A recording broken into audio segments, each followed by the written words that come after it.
Welcome to a new Kirblog, where we're gonna talk about a game.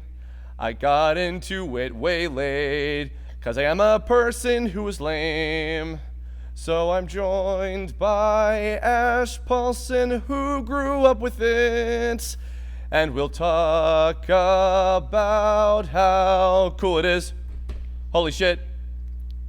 Took me about 60 whole seconds to come up with that one, so I hope you're very proud of me. That was awesome. I really thought you were going to say Ash Paulson from Game Explained because it rhymed with lame. So I was just like... Oh, god damn it. I figured that's the direction you were going. God almighty. Oh, well. If I had any real sense of foresight, I would have done the hi, welcome, everybody. It's so good.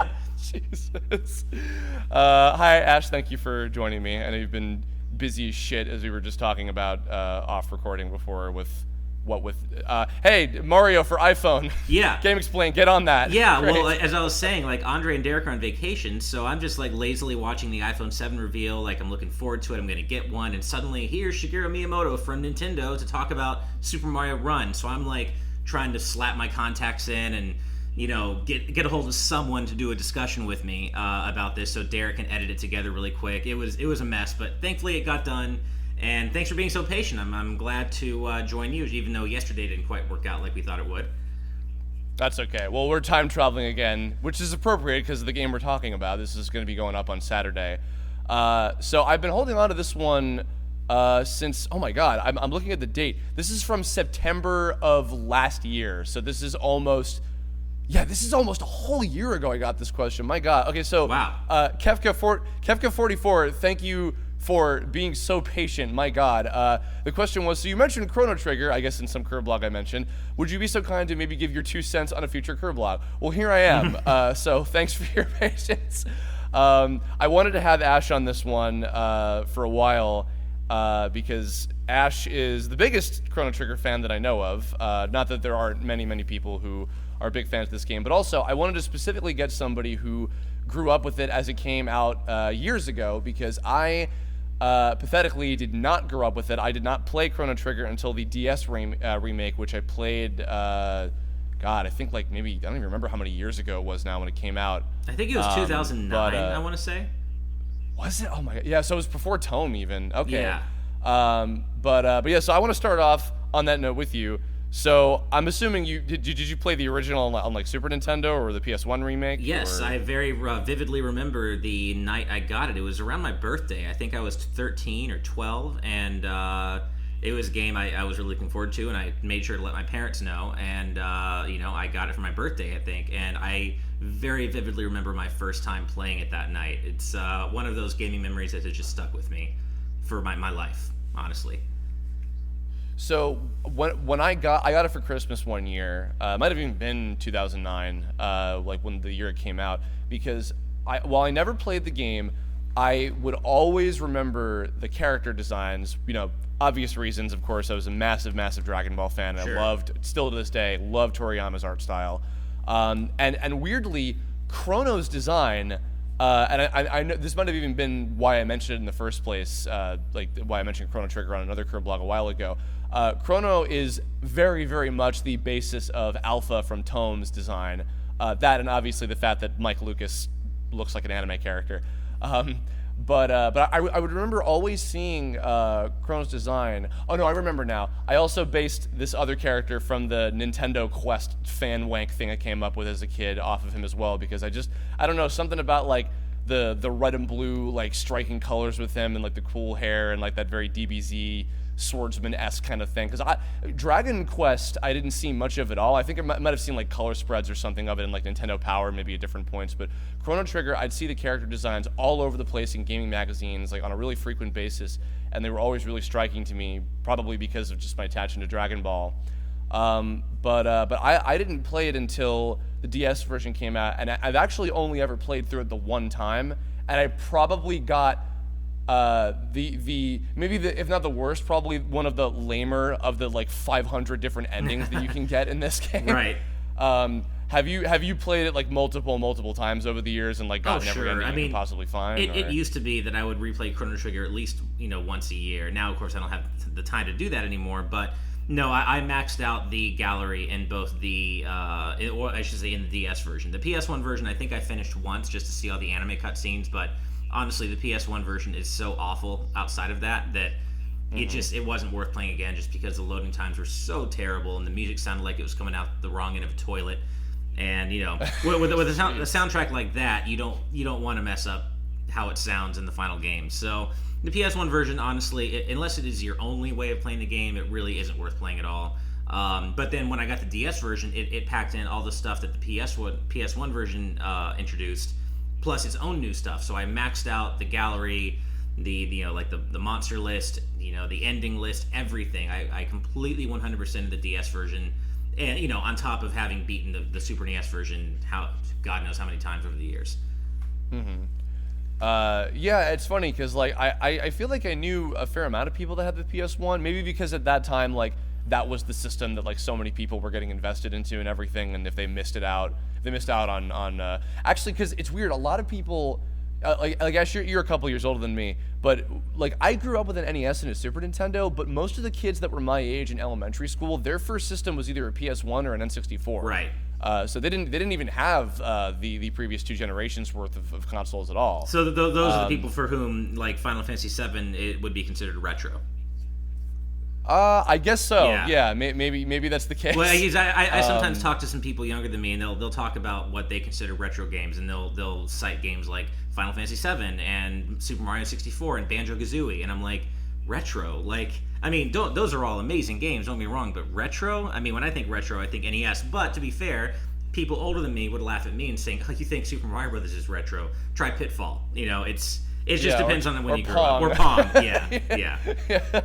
I mean, I think that there's a fair assessment when it comes to like when retro and video games are brought together, because like you look at indie games now, and most indie games, if they're going for a retro style, they're usually going for pixelated either 8-bit or 16-bit style kind of graphics, and very rarely do you ever see like low poly N64 or PS1 era stuff, which I also adore for the kind of funky charm of that era and everything too, don't get me wrong.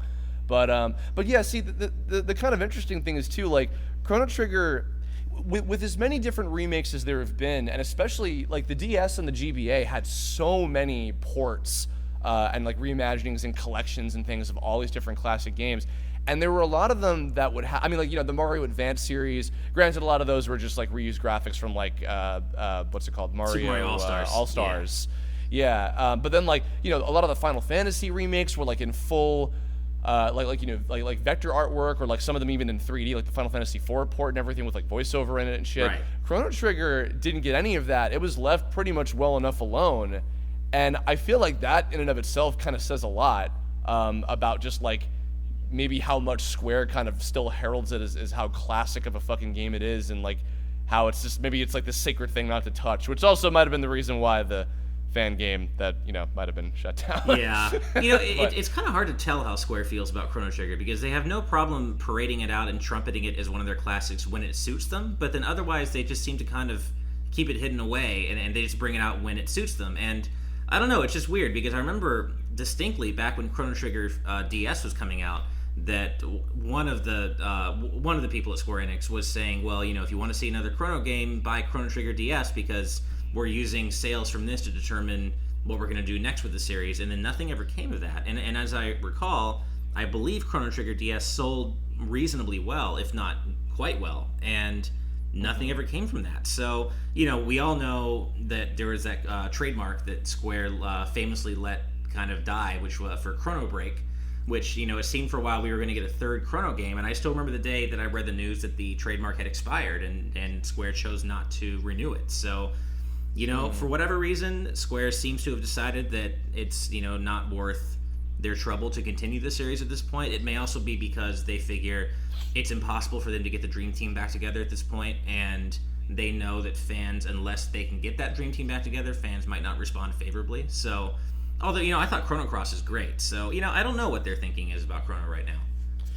See, okay, now here's a question. If I'm remembering correctly, I've never played this game, but Blue Dragon, Was that the dream team of Chrono Trigger or Final Fantasy that specifically collaborated on that game? Was I that think correct? it partially was, but I know the composer for Blue Dragon was Nobuo Uematsu, who, he's wonderful and he's the Final Fantasy maestro, but he's not really responsible for what many people remember about the Chrono Trigger soundtrack, which was chiefly composed by Yasunori Mitsuda. So I don't think Mitsuda was involved in Blue Dragon at all, if I remember correctly. It has been a while. So I don't think it was a full Dream Team, but I do remember hearing some rumblings about the Dream Team to a degree being involved in Blue Dragon. Because I think obviously Toriyama did the designs for that one very, very point blankly, and I think maybe it was the scenario writer. I think that sounds about right. Yeah, but I think it was for. I think he was the guy from the Final Fantasy series and not Chrono Trigger specifically. But I don't know. Like, I wonder about. I mean, I'm sure a lot of those guys are scattered and maybe some of them work for different companies and things. Toriyama obviously still, will dish out his tropey, lovable but very tropey character designs. Yeah. For Dragon Quest every few years or so. Has Uematsu still been doing composing for a while? Or rather, I should say, has Mitsuda been doing stuff for a while too, or has he been kind of on the down low? Mitsuda he's a freelancer now. He actually has his own studio, and he often collaborates with other video game musicians, and he still does, games from the ground up, but I think he mostly does kind of his own thing now. But he has done some games. I can't remember exactly. I know he recently did, I believe it was Radiant that was Yoko Shimomura. So yeah, I don't know exactly what he's done lately. I know I think he did some like King's Quest game or some PC game, I think. So he still does some stuff, and he recently did, I think, like a Xenogears and a Chrono Trigger orchestrated album. Like, so he still kind of dips back into his catalog every once in a while, but he has kind of fallen off the radar a bit lately. Like, he's not the tour de force that he was back in the 16-bit and 32-bit days, for sure. Right. Well, because it's interesting. Like, first of all, I know very, very little about Chrono Cross. Was that the same team, or was that a totally different group of people that did that one? It was not. It was some of the same team. It was not all the same team. So, and you can tell. I mean, Chrono Cross definitely feels different than Trigger, but it was still the same overall scenario writer, Masato Kato, I believe. And he was involved with Chrono Cross, and it feels similar, but you can tell that it also feels very different. So Chrono Cross kind of definitely has its own flavor. Well, because what's kind of fascinating about this is, you think about when you have like not even just like revivals of old franchises and stuff like this, but like when you just have sequels in general to a really, really good game, and it's hard to follow up with that sort of thing. I think that when people think of, like, when they do still think of the concept of a new Chrono Trigger or a new Chrono game of some kind, they might think of like, oh, it would be great to see those characters back again. And also now that I think that a lot more people in the mainstream, to a better extent than back in the day, know how game development works and what goes into it. I think that a lot of people, you were kind of pointing this out about like, whether or not they'd be able to get the team back and if that would work okay, etc. I think that would matter to a lot of people. And that's the thing is our friend Rob Porter, Roboto, fellow Udon artist, he is often fond of making this joke about how Square Enix is totally keeping these 3 magic sacred bottles for just such an occasion, one of which is a Final Fantasy VII remake, which they finally cracked open recently, a Chrono Trigger sequel and/or remake, and I forget what the third one was. It's something totally obvious, and I can't remember what it is. Maybe a Final Fantasy VI remake? No, I think it was something totally different. Oh, okay. I wish I could remember what it was. Not that I'm sure people wouldn't love that too, of course. But yeah, it's just funny to me because like with 7, like I mean 7 is like the I want to say the bread and butter because Final Fantasy in general is for Square, but 7 is like with the amount of lasting staying power that it has. Still, Cloud can do no wrong, basically. Yeah, more or less. Yeah. I mean, he'll beat himself up about it and be really sad, but he can do no wrong. It's okay. He's a precious cinnamon bun. I don't know. I really do wonder if like maybe Chrono Trigger is, at the end of the day, this kind of like, you know what? It doesn't need a sequel. It doesn't need a whatever. Let's just leave it as it is. It's perfect the way it is. Sometimes, because even I often, and this is my favorite game of all time, I even sometimes feel that way about Super Mario RPG, to be honest. I never really felt like Mario RPG never needed a sequel. Like, I don't know. I feel like the story is wrapped up in Super Mario RPG in a way very neatly that Chrono Trigger is not. I mean, Chrono Trigger doesn't strictly need a sequel, but especially with the introduction of Chrono Cross and everything that game adds to the overall mythology and adds to the overall story. I mean, Chrono Cross is begging for a sequel, and in the way that Chrono Cross makes you see that certain things from Trigger were also left unresolved, like the whole series is just begging for a sequel. But I agree with you. It does seem to be that kind of thing that Square's like, this is kind of the kind of game that might better be, it might be better for us to leave it in the past, as it were, and kind of make that one of our Criterion collection of our games, and not really try to mess with it all that much. But as I said, they are perfectly happy to parade it out when necessary. Like, I was just at PAX, and I was at the World of Final Fantasy Directors Panel just to kind of learn a bit more about the game, because I'm really hyped for that too. And some of the people who are working on World of Final Fantasy, they were introduced to the panel as having been like the producer or a like cutscene director of Chrono Trigger and Chrono Cross, and like the logos were up there right on the PowerPoint. Like, they are perfectly happy to trot it out when they need to. So it's not like it's this thing that they kind of sweep under the rug and act like they never did. It's just they're very honest about the fact that they seem to have no interest in doing something else with it. Yeah, and I think, like, even from just a creative perspective, I can respect that too. Because I think if they were, well, first of all, most businesses, I think we can agree, wouldn't want to be like sweeping most stuff like that under the rug, especially people like it, because they're just like, no, please, still buy it, still buy a copy of it. Right. But yeah, and we were talking before, like, so like the characters, and when I think people would be wanting to see like something new with it, I think a lot of people want to see those characters again. With me, Mario RPG was definitely this kind of equivalent thing where, because I grew up with that, like, I have this massive attachment, obviously, to, Mallow and Gino and, the Smithy Gang and a lot of those exclusive characters. And I love the Chrono Trigger cast. Like, that group of, like, 7 characters, like the 7 playables, are wonderful, well-rounded, really interesting characters that all had, like, a pretty good amount of time split up between them and developing them and everything. Yeah. And I feel like if I grew up as, like, a little kid, especially, like much more impressionable, and especially back when, like, this was before games were, like, when I say cinematic, I mean in the modern sense of, like, full animated cutscenes and 3D graphics and voiceover, etc. Like, with also them being very up to your interpretation, too, I imagine they must have been really incredibly impactful to everybody who grew up with it when, they were, like, 10 or younger or a little older or whatever. So what kind of, like, impact did like, particularly, like, the lead characters kind of have on you when you were playing this as a kid? Well, I know as a kid, I was like, of course, I wanted to be Chrono. He was a cool teenager who was my age, but he had, like, awesome red spiky hair, and, like, he wielded katanas, and, like, he was, why wouldn't you want to be him as an impressionable young teenager? Because especially one who, with his few friends and as often bullied as I was, and, like, of course, it was escapism for me. So, I couldn't help but relate to Chrono in that way. Of course, one of my very few criticisms of Chrono Trigger is that they took the silent protagonist route with Chrono, which I always prefer if a character has a pre-established character or personality, so history, such as it were. So I never quite liked that Chrono never seemed to, have his own real motivation for doing what he was doing. He was just kind of an extension of the player.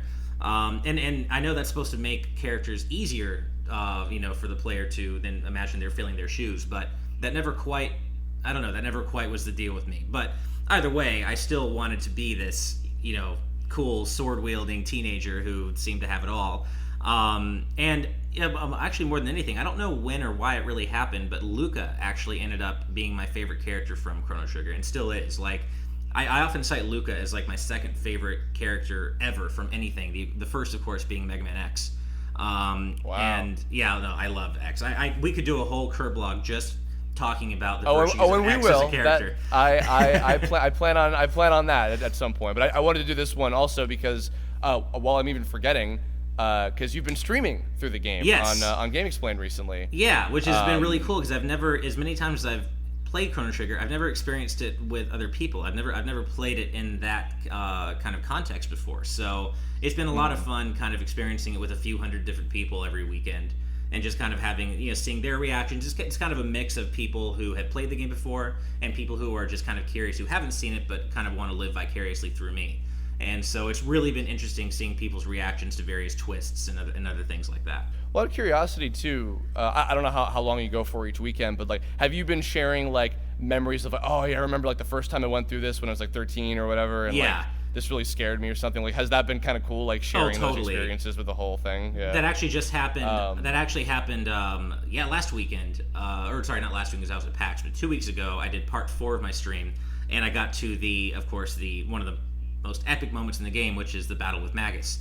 And I just started even like the whole Magus's castle part. I was talking about various little cool secrets and things, but when you get to Magus's room and everything leading up to the actual fight, I just started gushing like a fanboy. I was like, you guys, you don't even know, like if you weren't there at the time, like you don't even know just how genuinely this is one of the greatest moments in 16-bit gaming, and really all of gaming in my opinion. But like, oh yeah, Magus is such a cool character, and the whole fight with him, the song is an absolute fucking masterwork. Like that song is, and Mitsuda, to be fair, isn't really known for his amazing battle themes. Like he has a few good ones, but typically battle themes tend to be his weakest point, and that was not at all the case with the Magus battle theme. So I really gushed like a fanboy about the whole Magus element, and people seem to really respond to that. They seem to really enjoy hearing my kind of off-the-cuff, raw reactions to memories from my childhood or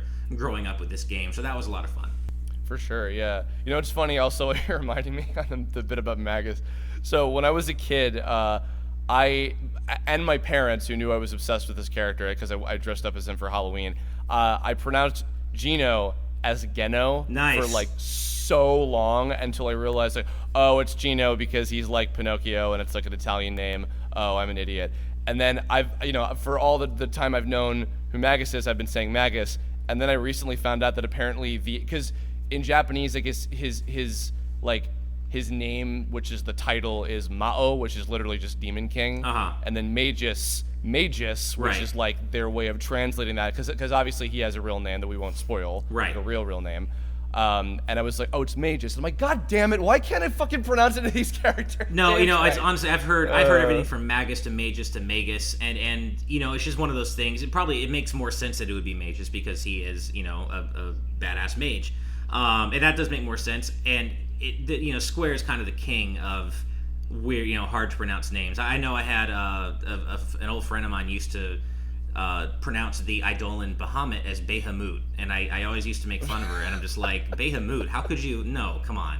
But hey, I could see, I could see why someone could possibly think that. There's so many weird names in Square Enix games for people to pronounce incorrectly. So I have no doubt that it actually is Magus if that's the case. But I guess I'm just so used to saying Magus.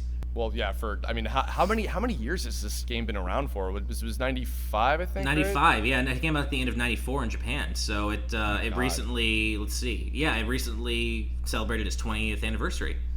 Well, what's crazy about that too is if you kind of stop and think about this, it was also kind of hitting right around the time that Dragon Ball, and then basically right after that, Dragon Ball Z were kind of making a splash. I think actually, if I'm remembering right, I think that around that point was when they were running in syndication, like even before Cartoon Network and Toonami kind of snatched up DBZ exclusively. It was on like 6 o'clock in the morning on like WB, where I was growing up, and like different places around the country. So to kind of see like Toriyama's work sort of making a big splash both on TV and in video games in the US around that same time, it's kind of interesting, like looking back on it, and like how much like his design work alone has kind of had a major influence on all these different both consumers and even creatives in a way, like because DBZ has influenced so many people in terms of like animation and storytelling, and Chrono Trigger, I would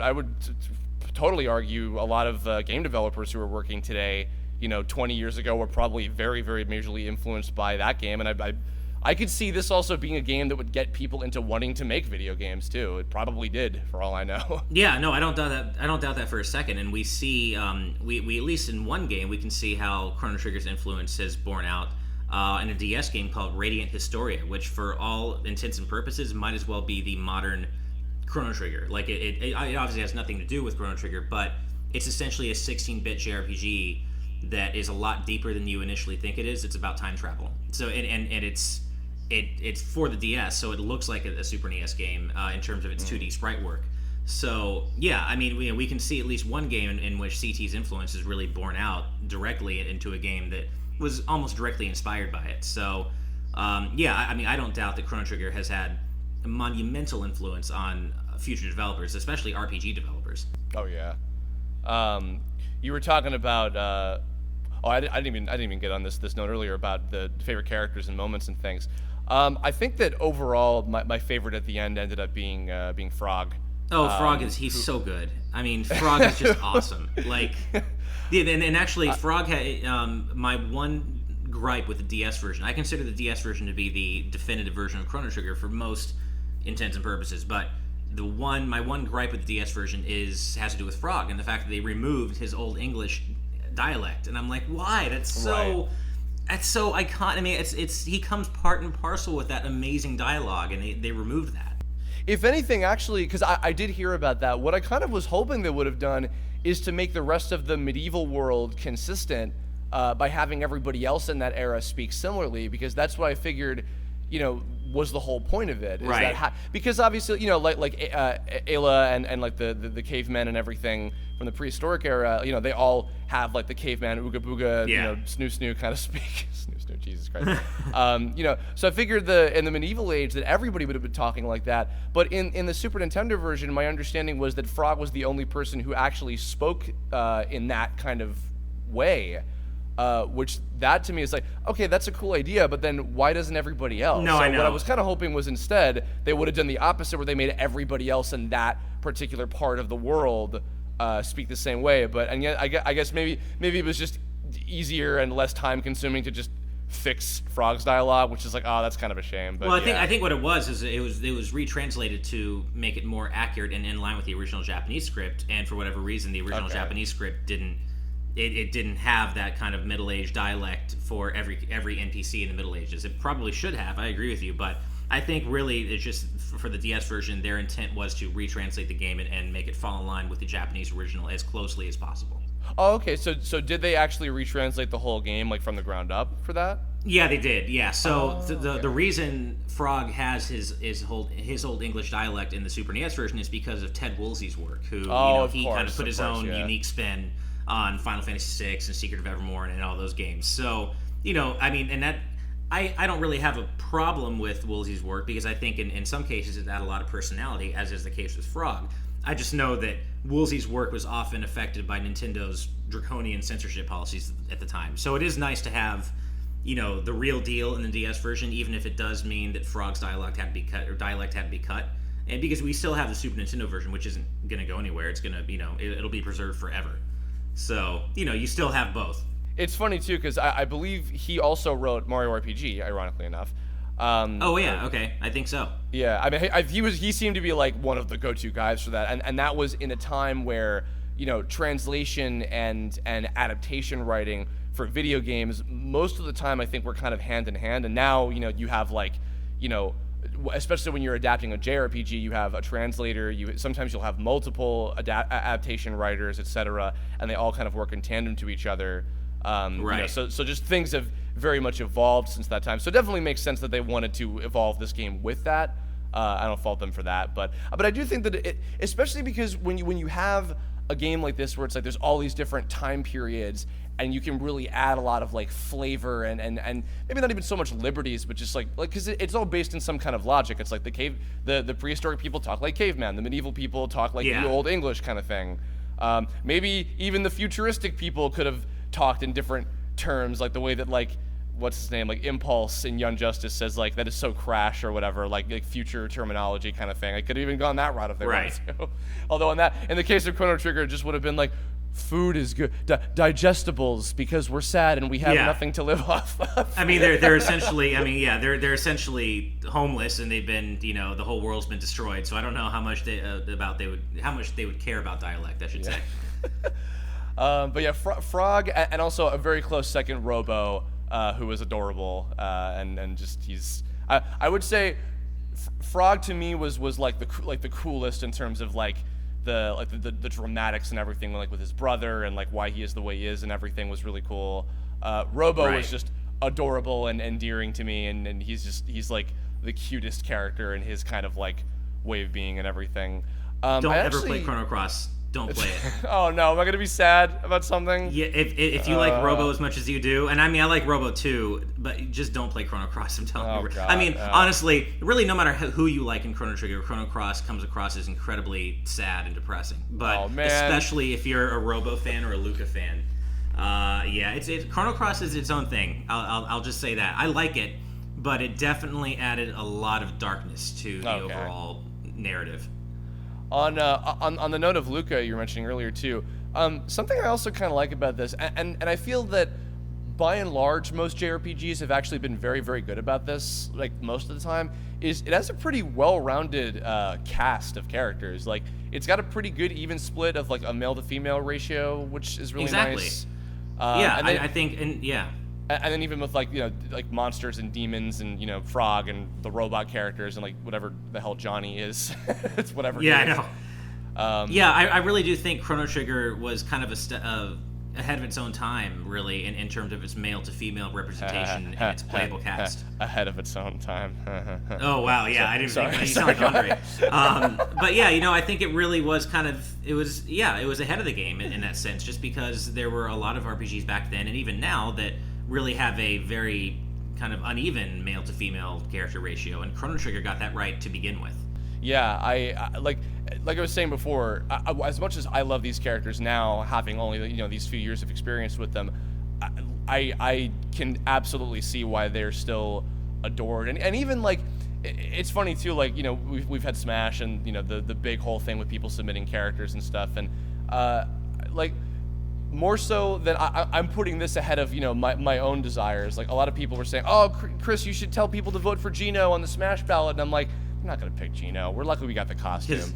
I'm actually shocked that we got the costume at all. Yeah, honest to God. But like Chrono, that's a character I while I also don't think would have had nearly as good of a shot as Cloud or like a bigger Final Fantasy character. He's one that I think is much more justified for people to be like, I want this person, even though absolutely. Even though you could argue Gino had more like personality and like depth to him as a character than Chrono in terms of just iconicity. Like, I mean, 100%. And also, he could have had some really cool powers too. I would have liked to see that.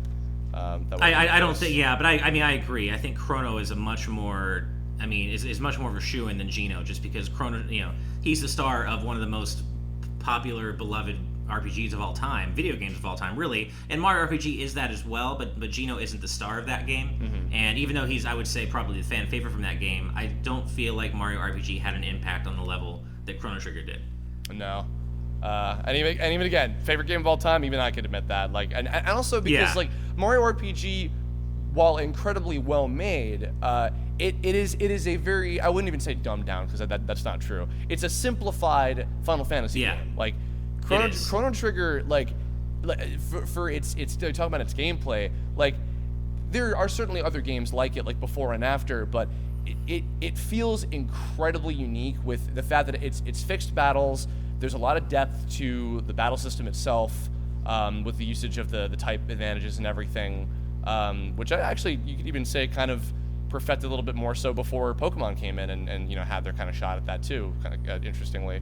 And just like, again, like the level of like variation with like the bosses were all really like different and like branded as unique in every like area you were going to, because like each time period had like, I would say at least like 3 or 4 like really, really distinct different kind of bosses that it never felt like you were just doing the same shit over and over, and that was really interesting to me. I remember I think like I might have even just like played all the way through it like during that Christmas vacation when I got it. I feel like I might have been just like so hooked on it that I just went through that whole thing. It was probably more hours than I should have left into it, or maybe less because I only got the one ending. But either way, you can never log enough hours into Chrono Trigger, honestly. And what's great about it too is that even though the core story is on the shorter end of RPG, I mean it's still a good 20 to 25 hours. I would say 30 if you're really taking your time. Yeah. The side quests are the side quests are interesting in that they are optional, but they really do flesh out the main cast, and they really do flesh out the main story and add to the overall experience. And if you do every side quest, you're looking at 50 hours easily. Like it really does kind of build out the game and the game world in a way that doesn't feel like you're just tracking down each character's best weapon. You're actually getting to know these characters. And actually, my favorite moment, or one of my favorite moments in the game, is part of one of the completely optional side quests, and you'll never see it if you don't do it. So really, you know, Chrono Trigger locks some incredible character building moments behind completely optional scenarios, which I thought was very interesting. Yeah, and actually, good segue. So we've talked about the main cast. Let's talk about some of the side characters, because there are so many to love and enjoy.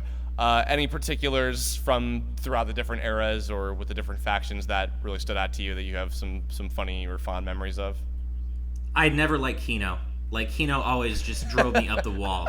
I guess he's such a loser, and it's like, it's really hard to imagine someone super powerful and super proud like Ayla ever wanting to shack up with someone like Kino, just because he's just so whiny. And I mean, hey, we all have bad days. I know he was jealous of Chrono, and he had to step up, and that was part of his character. But he gets better eventually, and he steps up, and he doesn't just keep whining about Chrono.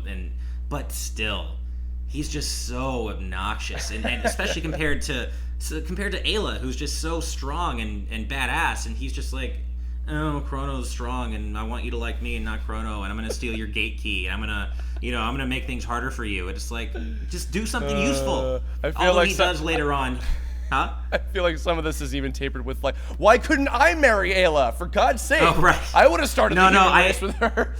No, I always had a crush on Luca. Luca is my favorite of the female Chrono Trigger characters. But no, it's just like, although to be fair, later up he does kind of, he owns up, and he is the one who kind of helps lead his fellow tribesmen to safety when they all get captured in the Tyranno lair. So, he does eventually kind of get better. In terms of making a nightmare for you, and yet I still enjoyed them so much, Izzy, Slash, and Flea, I adore. Oh, Ozzy. Ozzy, Slash, and Flea, pardon me. Yeah, Ozzy, I mean, they're classics. Like, I mean, I definitely have a thing for, like, I mean, they're more threatening than Team Rocket, but the goofball villain, usually a trio or a duo most of the time. Those three were certainly entertaining all throughout, and I love doing their thing on the mansion. Was that a side quest, or I forget? Do you actually have to do that? Like, is that required? Ozzy's fort, that specific part is a side quest. I mean, you do fight them in Magus's castle. That's of course required, but Ozzy's fort is a side quest. Okay, I did do Ozzy's fort. I did really like that. Probably just because I liked them so much and I wanted to go fight against them again. Right. What's actually cool is that they make a cameo in Chrono Cross. They're one of the only direct cameos in Chrono Cross that you'll see. I have seen them, and they look very weird compared to how they were drawn previously. Yeah. Although it's funny because I could maybe even argue that their three designs are some of the most Toriyama-esque of any of them in the cast, because like Ozzy and Slash in particular, Flea is a little more unique, but Ozzy and Slash, they flat out just look like they were like Frieza's henchmen wearing like, wizard clothes instead of armor or whatever. Oh, absolutely. Yeah, but speaking of Flea, she, as I've been replaying Chrono Trigger for the Game Explained stream, I find myself more shocked than ever that Flea appeared in the game like he did at all. Because, I mean, this was essentially a very early example of a transgender character, and Nintendo didn't really go out of their way to hide that all that much. I mean, he even has a line where he goes, beauty is power, and I've got the power, and he gets pissed off that I think Frog calls Flea a she, and he gets really pissed off about that, even though he's clearly feminine in appearance. And I'm like, wow, this is, even back with, censorship happy Nintendo back in the Super Nintendo days, this was something that kind of made it through, and, in a generally unedited state, which I was kind of surprised. Yeah, for sure. And like, even I think in the DS version, I don't think that they like messed with that too much either necessarily. Yeah. Which is cool. Yeah. No, I mean, like, obviously you could also argue like, oh, but they're a villain and they're, stereotypical like Zoisite kind of personality or whatever. I'm like, totally. Whatever. They're still a likable character, so fucking whatever. I mean, they could have easily redesigned the sprite to make Flea look like a man and removed any references to that kind of dialogue, and they didn't. So I really appreciated that. Yeah, for sure. I mean, Nintendo's kind of half and half. Like, I like the fact that Vivian exists in the first place, and Birdo they've kind of just like let well enough alone with. So it's like I try not to give him too much shit for that, but it makes sense for sure. Yeah, exactly. Well, aside from Kino, who you detest, who did you like in the side character collection? I mean, this is such an easy answer, but Scala. I mean, I feel so bad for her. I just want to give her a hug. Definitely. I just want to give her a hug and let her know it'll be okay. It might take a long time for it to be okay. Long time. But it will be okay eventually. She just there's a part nothing of me good that, happens to her. There's a part of me that wished that she was even kind of like that she was like playable for a little while too, because I was like, oh, she's cool and she'd be fun to have on, but It almost feels like she was intended to be playable at one point because there's just, I don't know, it just feels that way. And I believe, I don't know, I can't say for sure, but I believe if you go back and read stories about Chrono Trigger's development, you'll find out that she actually was intended to be playable. I could be wrong about that, but there is that mysterious extra slot in the character switching screen that never gets filled up, even when your party is completely full. So she would make the most it doesn't sense, seem. Yeah, her, or I would say Janus or Janice, or however you want to say it. I would say one of those two makes the most sense, but I'd say Scala ends up making the most sense, except for the fact that she ends up being so important to not only Chrono Trigger's ending, but the events of Chrono Cross that might not have worked to have her playable. Oh yeah. So. But Scala, I like her. Her little extra side quest thing in the DS version, which I thought was kind of cool too. That was pretty interesting. I thought that was. I love that the extra. Yeah, especially if you play Chrono Cross, and I know you haven't. If you know what the final boss of Chrono Cross is, you know why the extra final boss in Chrono Trigger was so cool. And to see Scala like you do inside of the Dream Devourer, like you know why that's so awesomely cool if you played Chrono Cross. Okay, I have a weird question, but maybe I'm curious as to what your answer is. So right. with games like this, actually in more recent years, when I play games like this, most of the time, this is the perfect kind of game where like I come up with voices and I'll read all the dialogue for like as many characters as I can and come up with stuff. I've done that with a lot of games before. Sure. This is a game where I made an exception, and I think it was because I knew who the characters were for so long, and I associated so much with Toriyama that instead this is one where like, no, you know what? I'm gonna have some headcanon voices instead.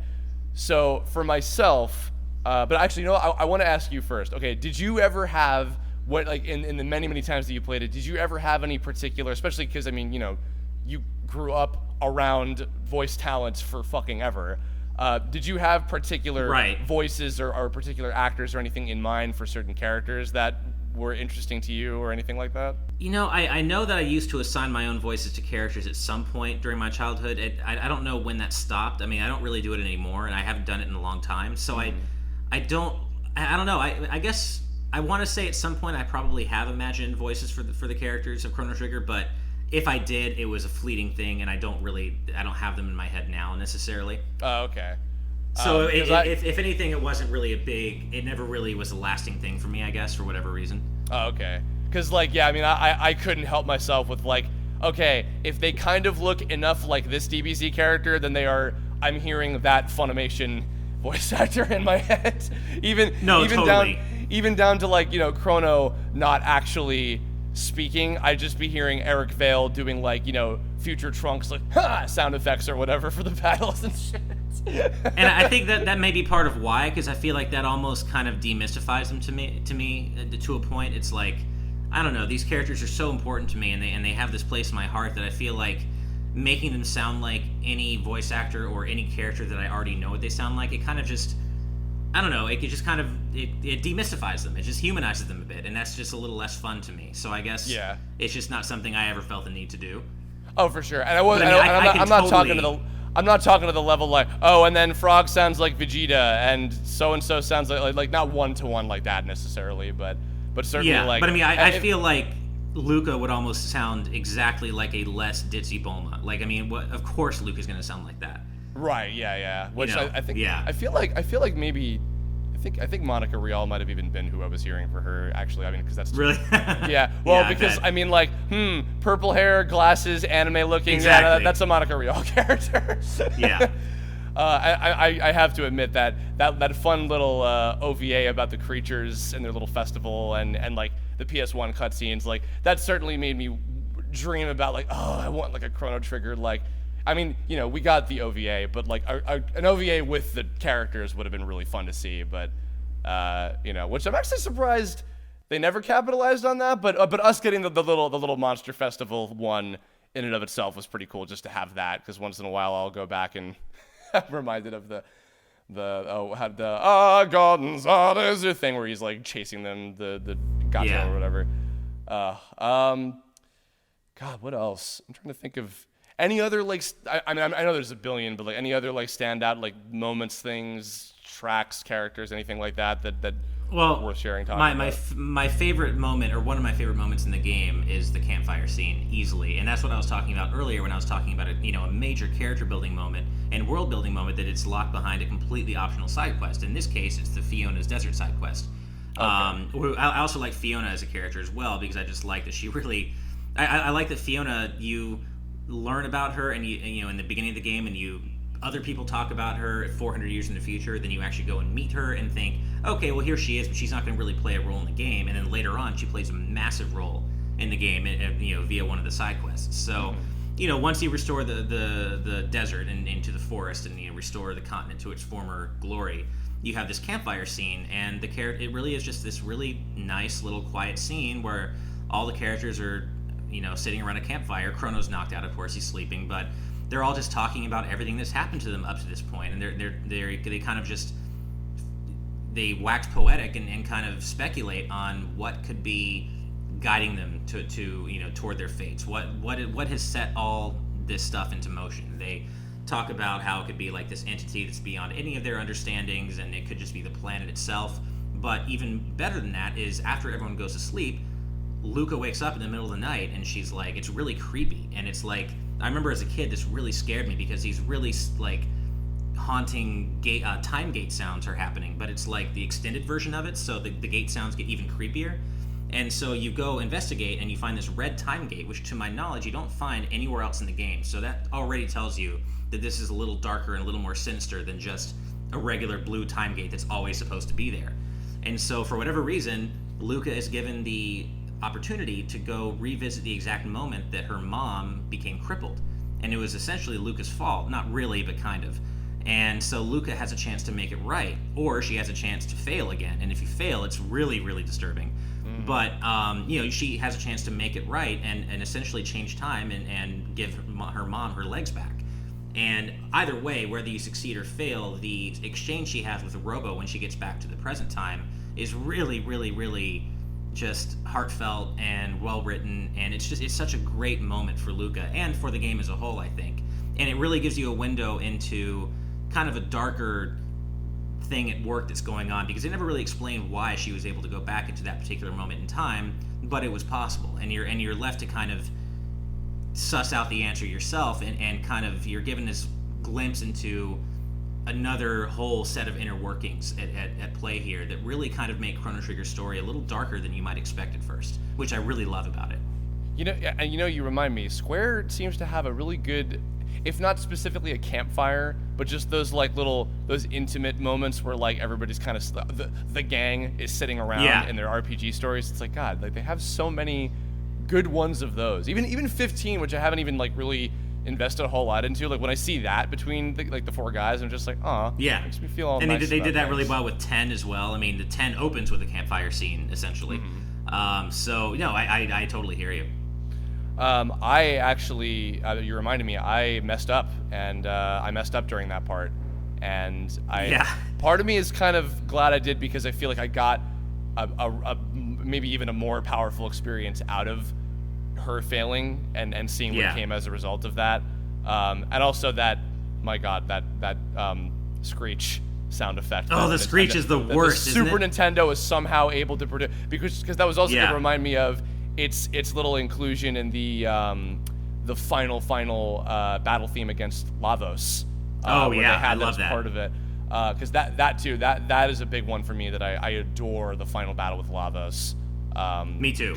Because I think it took me maybe 3 or 4 tries to win, but I weirdly didn't mind or get frustrated, because it was like, I want to fight all the other forms of this fucking cell-looking piece of shit thing at the end or whatever. This is terrifying. So that was really cool. And the awesome music helps too. I should have remembered too, especially with the time frame. This makes so much sense to me now. I enjoyed that game so much that I actually, when I was working on, for those of you out there who have seen the Nintendo collabs, pardon me, I had to burp mid-sentence. I decided to throw in at the last second a Chrono Trigger segment where it was basically Chrono walking, like it was like a side shot of Chrono walking, and all of the other party members like joining in and just like talking about whatever like dumb bullshit they wanted to talk about. Yeah. And it just ends with him eventually just losing it and being like, "Shut up!" Yeah, well, it's funny. Chrono does have actually one line in a single ending that you can get, and it's something about he has one spoken line in the game, and it's one of the optional endings you can get, but it's talking about, or the ending is called the slideshow ending, I think, and Luca and Marley are doing like this slideshow presentation of every like NPC and monster or whatever, and Chrono's like, and they kind of get goofier with it, like with each passing minute, and they start really goofing off, and Chrono walks on screen and says, "I thought you guys said something about a little slideshow or something," and he's standing there looking all pissed off. And that's like the only line he has in the entire game. It's really weird. It's like, why didn't you give him a spoken line there? That's so fourth wall breaking. I love that. It's so cool. Oh my god. And they don't call attention to it. They just do it, and then that's it. It's great. Amazing. And then it's like, wait, so like, could he talk this whole time and he just didn't? Did we just not hear him? It really makes you think about it. And that's the best part, is it makes you think about it, but you're never going to get an official answer. Oh my god, that reminds me of in Bomberman 64, The Second Attack, which is one of my favorite N64 games. He's silent. Bomberman is silent throughout that entire game, and then and Pommy, the little like Pikachu Kirby freak child, is the one who's doing most of the talking. And then the ending credits montage has a bunch of cutscenes from like throughout the entire game, except if Bomberman were actually talking, and it shows what he was saying. And this is after like tons and tons and tons, like years worth of Bomberman games where he never speaks, and it's like, oh, cool. And then after that, he was speaking in every single Bomberman game ever. But you know, that's so weird. Yeah. God, yeah. You know, if anything, if I were to be tempted to, and I'm sure I should at some point, to go back and replay the game, I would want to definitely try to aim for like maybe one of the more ambitious endings, because from what one of my friends at the time told me, he said that I got one of like the lamer ones because I didn't do like that many side quests or like meet that, because I know there's like different criteria that you have to meet depending to get the different ones, etc. I know I did like a fair amount of stuff, but not everything. Well, did you at least do Death Peak? Did you revive Chrono? I think so. I know I didn't fight like Super Mega Ultra Queen Zala or whatever her name was. Oh, Zeal. Okay, so you didn't do the Black Omen. No, I did not do that stuff. Okay, the Black Omen is kind of your gateway to the true ending. Essentially, if you revive Chrono via Death Peak and you fight through the Black Omen, you essentially are on your way to getting the best ending, or what is considered the standard good ending. Gotcha. I mean, I guess like most of the actual endings, except for the game over ending, most of them are good in some way. I guess this is more so just like better than others, more or less. Right. But I would maybe want to try to shoot for like a higher percentage rate. I mean, I don't know, like I'd wonder. Well, which ending did you get? Did you get the? I assume from what you're telling me that you probably got the ending where Chrono and Marley ended up. They're on some balloons. They're hanging on some balloons together. That's the one that I got. Yeah. Okay, so essentially, you got that because you didn't go through the Black Omen, which means you had to sacrifice the Epoch to destroy Lavos' shell. But if you go through the Black Omen, or certain other ways, you can actually fight the shell. You don't destroy the shell by sacrificing the Epoch. You fight the shell yourself, and then you fight the other two forms that you're used to. And then the characters have access to the Epoch at the end. So the ending totally, or at least somewhat, changes based on the fact that they're not hanging on balloons; they're actually flying in their time machine. Oh my god! So that changes things up quite a bit. You're making me want to. Yeah. What part are you up to in your stream at the moment? I just beat Magus, or Magus, however you want to say it. So I just beat him, and I'm now back in prehistory, where I'm about to go take on the Tyranno lair and fight the Black Tyranno and Azala. Got it. Okay. Yeah. Well. By the way, sure. Go ahead. Here's a bit of trivia for you. A lot of, and this is, some people probably already know this, but did you know that Azala actually is a female? Oh. Wait, like Yeah. the little like dino wizard character? Yeah, the leader of the Reptites is a female. Well, We're now left to assume that Azala's male, but it's actually, yeah, it's funny too, because if you consider the fact that Azala is a female, her dialogue with Ayla becomes much more catty. Like, it's like they're so catty going back and forth at each other. It's really funny. Yeah. See, going back to the DBZ voice correlation thing, I was hearing Azala as Bobbity, and I'm like, I should have been hearing them as Frieza this whole time. Yeah. Wait, is Frieza female? Well, no, but Frieza used to be okay. played by he used to be played by a woman in the previous Got it. dubs. It's like Ranma. But, yeah. Well, Gotcha. But at one point, Because Ranma yes. was originally played by Sarah Strange, right? And then Yes, changed to Richard that's Cox. right. Is that correct? Yep, Yeah. Yep. That's right. Voice acting It's trivia. like one of the few voice acting trivia bits that I know from anime. Because I was such a Ranma fan back when I still am, actually. Absolutely. Yeah. Well, I guess that's probably gonna wrap us up. Any other parting words? I mean, okay. Actually, if anybody out there has not played this game yet, I'm assuming it's still pretty easy to like find a copy of the DS version or whatever, like on Amazon. Yeah. It's not hard. How would you like pitch this game to somebody who like maybe would be interested or like has played RPGs before or whatever? Like parting words on that. What I would say is my favorite thing about Chrono Trigger is that it can be, and this is what I tell a lot of people, it can be exactly what you want it to be, and that's not something you can say about a lot of different RPGs. Like Chrono Trigger, you can take it as this fun, lighthearted romp, time travel romp with a fun cast of characters and leave it at that, and it can be that, and it's cool and it's great in that sense. But if you want, you can read between the lines, especially once you start getting toward antiquity and everything that happens in 12,000 BC. If you want, you can start reading between the lines and really grab a lot more out of it than you would if you were just looking at it as a surface level type thing. And that's what I love about it. It can be as in depth and as dark and as interesting as you want it to be. And if you're in the mood for a lighthearted game that you don't really have to think about too much, you can play Chrono Trigger as that, and it's awesome. But if you want something that you can really get a lot of meat out of and really kind of do a lot of studying and look into the lore and study the lore and really grab some interesting stuff out of it, Chrono Trigger works equally well as that too. And I would argue that it works better as that. And that's what I love about it, is it can be whatever kind of experience you want it to be. And that's what's so wonderful about it. And I don't think there are a lot of games like that in general, let alone back then or now.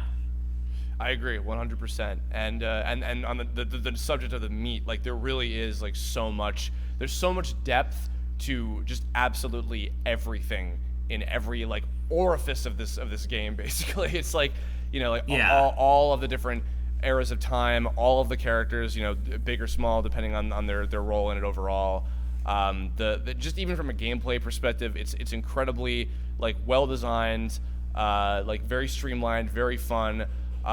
Even actually on the note of what you can make of it yourself, even the difficulty of it can kind of be what you make it. I mean, like, for fuck's sake, it practically lets you skip to fighting the final boss, like, very early on if you want, and you can go and just do that. And I think, isn't there even, like, an ending of, like, if you just skip everything else and you just kill Lavos, like, right at the beginning, you get, like, a totally different kind of experience that way? Yeah, well, Chrono Trigger essentially was the pioneer of the New Game Plus idea. I think it was the first game to ever do it. And essentially what you're talking about is the developer's ending, where once you beat the game, you can actually go fight Lavos immediately with just Chrono and Marley, or Chrono alone if you want, by investigating the right star, or sorry, not the right-hand telepod at the Millennial Fair.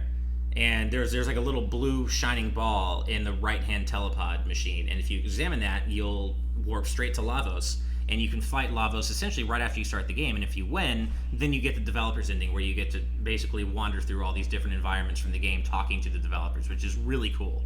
Holy shit.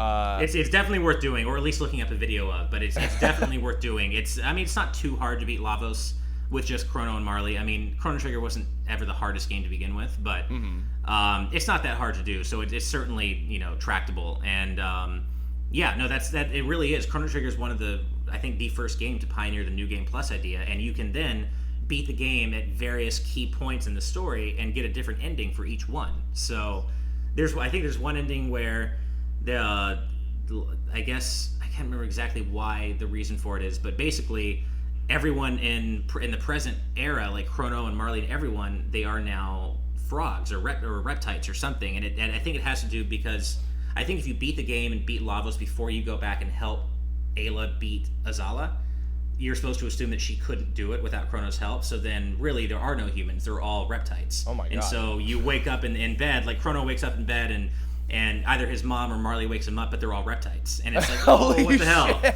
It's all messed up.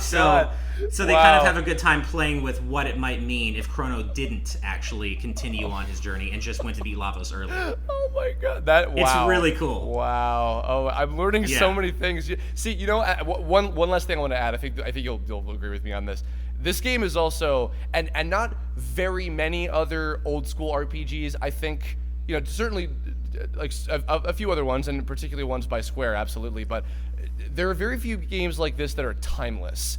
Like the fact that, the PS1 port a few years later, and then the DS port, more recently, and then even, my friend Steve Yurko he picked up a copy and he's finally playing through it now himself. You can pick this up and experience it and enjoy it the same as it ever was throughout the 20 years it's been around. Like, it's that good. It holds up that incredibly well. It does, and then everything about it. If you end up being one of those people who wants to extrapolate more from the game and really kind of look at what makes it tick and kind of get into some of the darker elements of the story, then you have Chrono Cross, which takes one of those plot threads and goes whole hog on it and really shows you the really messed up implications of what Chrono and his friends did when they repaired time, because it's messed up. Like, I don't want to spoil it for you if you intend to play it, but it essentially casts what Chrono and his friends did in Chrono Trigger, by saving time, by saving the world. It casts it in a very different light, and it shows you the very dark side of what they did means, and it's really interesting. Is Cross rare? Is that semi-difficult to get a hold of these days, or? I think the physical version, it's pretty hard to get a hold of, yeah. But you can get it on PlayStation Network or on the PlayStation Store for PS3. Cool. So it's easily playable either on your PS3 or your Vita. Oh, fuck yeah! Okay, cool. Yeah, so it's a PS1 classic. Well, I think that's a whole hour's worth of gushing we can do for certain. Not that we couldn't do more, of course, but I do want to say, please give your stuff and your stream a plug, because by the time this will be coming out, I think the next day will be when you'll be picking back up on that, I believe. So. Oh, awesome! Which actually is my birthday. I'm gonna get to stream Chrono Trigger on my birthday, which is gonna be awesome. Yay! Awesome. Okay. Yeah. But anyway, I am the senior editor over at Udon. So if you like really awesome video game art books and manga and anime art books and all sorts of cool stuff, check out our website. It's udonentertainment.com or udonstore.com, and we do Mega Man art books and Persona art books, Street Fighter art books, basically all the coolest, characters and series. There's an art book for it, and we probably localized it. So there's that, and then I'm also, of course, one of the core Game Explain members, along with Andre and Derek. So you can find us at youtube.com/GameExplain, where we post all sorts of analyses and reviews, previews, and such on mostly Nintendo stuff, also some PlayStation stuff. We're trying to bring some other content into the fold, but our audience really, really loves Nintendo, so we mostly focus on that. And then, as you said, Chris, I am doing a Chrono Trigger live stream every week until I finish the game. It's not at a set time; it's either Saturday or Sunday, but I always tweet out the time beforehand. And on that note, you can find me on Twitter at Ash Paulsen, my name, which is ASHPAULSEN. Yes, excellent, beautiful. Do it all. I'll have links to all that shit in the description. Yeah. Next time Ash has some free time, hopefully, another person asked a question about my thoughts on Mega Man X. And Ash, in addition to the biggest Chrono Trigger fan I know, he's also the biggest Mega Man X fan that I know. So. Oh man, yeah, I could talk about X as a character for days. Oh man, yeah, that's gonna be fun. Well, hopefully, because I've got some crazy shit happening for the rest of the year. But if you have time over this next month, hopefully we can maybe do that too, because that would be awesome. So, yeah, I'm in. Cool. All right. Well, that's gonna wrap us up, everybody. So in the comments below, if you hopefully have had some kind of experience with Chrono Trigger, tell us your stories, memories, favorite characters, favorite moments, favorite music tracks, anything and all that you would like to bestow upon us. Let us know. If you've not played it, I hope that we have perhaps convinced you to give it a shot. Again, you can pick it up on the DS remake. It's probably not difficult to find on Amazon if you go looking for it. Highly recommended from both of us. Wonderful game, great stuff all around, and that's going to be it. And if you have other future Kirblog topics, etc., leave a comment about that. I have a few more planned for the next week or so with some other guests and things, so we're back to doing more long ones again, but hopefully that's not too annoying for everybody. But that's it. So that's it for me. That's it for Ash. Thank you for joining me again, and we will catch you all later. Bye. Bye. Bye. Bye. Bye. Bye. Bye.